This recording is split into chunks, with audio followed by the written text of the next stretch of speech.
Hi, and welcome back to Securing Digital Democracy. I'm J. Alex Halderman.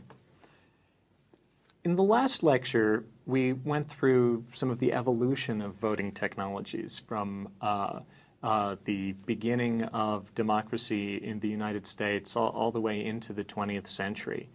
And what our focus was on the security features and problems with each. Let's just quickly review some of those technologies we looked at. First, there was voice voting. The voter would just announce how they wanted to vote. And this provided pretty good integrity properties because everyone around could just maintain their own separate totals. But it almost entirely lacked any kind of voter privacy. So voters could be intimidated or coerced into voting a certain way, or they could very easily sell their votes. In response to those problems, we saw the introduction of the secret ballot. And the ballot initially was just a piece of paper where people could write their choices.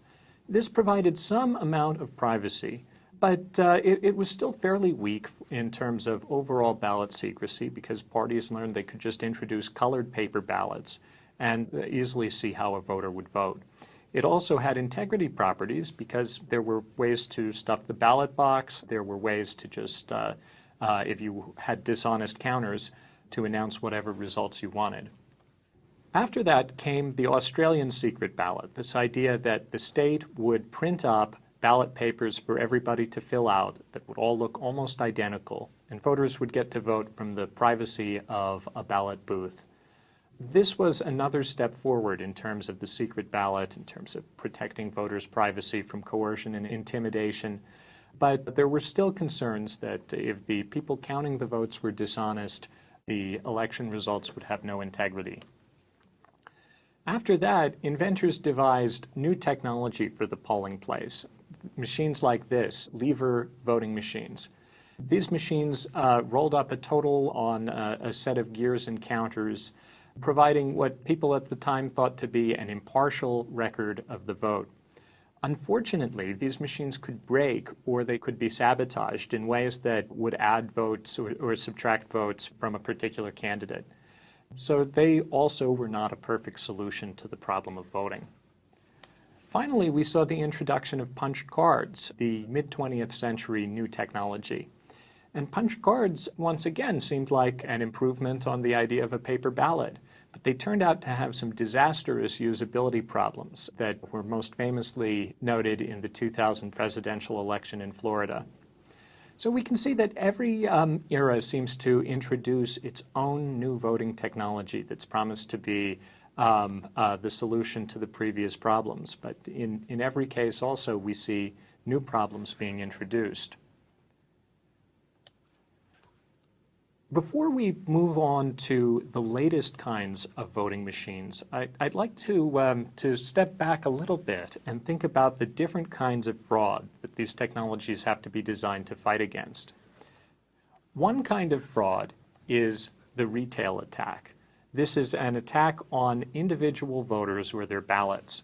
This is distinguished from what we'd call a wholesale attack, an attack on the counting process or that tries to change a large number of votes at once. This retail-wholesale distinction makes the difference between many of the kinds of attacks that we're going to talk about. The other distinction I'd like to note is between insider attacks and outsider attacks. So insiders have some official role in the system, whether they're the people who are designing and building the technology or the people who are operating the election. Outsiders are the rest of us, the public, people who do not have any kind of official role. Insiders and outsiders are an important distinction to draw because insiders have particular privileges in any kind of process like this. They have special access to things. Attacks by election insiders are a serious concern for that reason.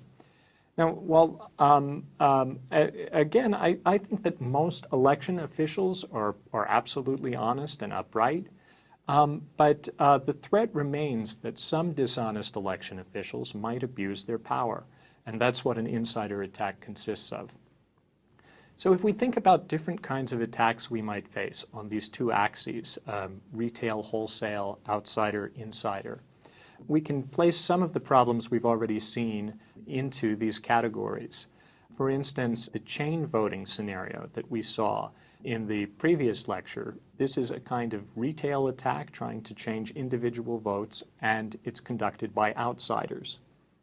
To give another example, think back to Boss Tweed and his corrupt collaborators working in the election counting process. This is an example of an insider attack that's trying to change the election in a wholesale manner, since they can just announce whatever counting result they want. So in the rest of today's lecture, we're going to be concentrating on two new kinds of voting technology, and both of these rose to prominence in the last quarter of the 20th century. One of these technologies is DRE voting. This is voting on computer devices that directly add up and total the votes. The other is optical scan. Optical scan voting involves filling out a paper ballot and then having a computer read that ballot and produce the election totals. DRE and optical scan voting both mark a significant departure from the kinds of election technology we've seen thus far, because both of these kinds of voting systems fundamentally depend on computers, and especially on computers at the polling place. Now, everyone here is watching the course on a computer, and I'm sure just about every one of you has some sense for how things can go wrong from time to time with computers. We're going to probe some of the problems that happen when you bring computers into the election process in the remainder of today's lecture. I'd also like to remind you to please keep up with the reading in Broken Ballots. We're going to post the chapters to read for this and all the other weeks on the course website.